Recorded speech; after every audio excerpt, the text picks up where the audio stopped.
Yeah, so you just let me hit you. I kind of had like an idea of what he does because he kind of like wants to take a few beatings. Yeah, because he's like kind of like getting him angry kind of thing. And so I think he kind of is like dodging a few, and then he kind of like doesn't do anything and like lets him hits you. And I think that you kind of like run at him and then knocks him over, but he doesn't go out of the circle. He just kind of like tumbles over, and then he like gets on the ground, and then he like feels his lip, and he's like kind of bleeding, and then he like smiles, and then he's on kind of on the ground, kind of in like his one knee down, kind of squatting with his one hand down. And I have a thing he says.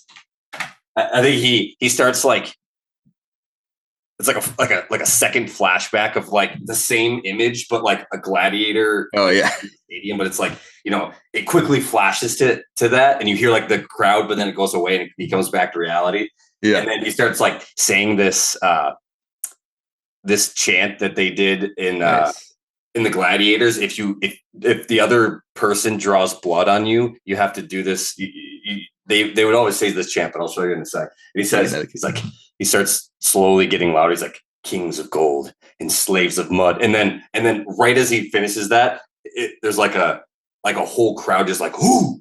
And like the whole stadium does that. And then it's like drenched in sweat and dripping in blood. And then it does it again. And every time it does that, it flashes to the stadium again and then goes away really quickly. It's like Jalal is sore, loss of breath.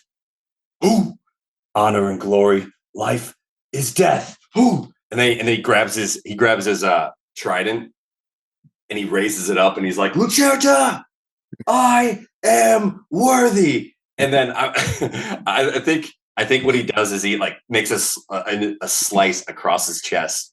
And I think it's like if you draw blood, then he has to like mark himself as nice. A symbol of it. And so I think the whole time it's just like, what's happened? Am I about to have to fight for real again? No. He's gonna put this trident down. He's just using it to make the cuts. I found the cult. I like when he picks it up, no one's like, oh crap. But then you just cut yourself with it. He's like, oh, now I'm just confused. All right.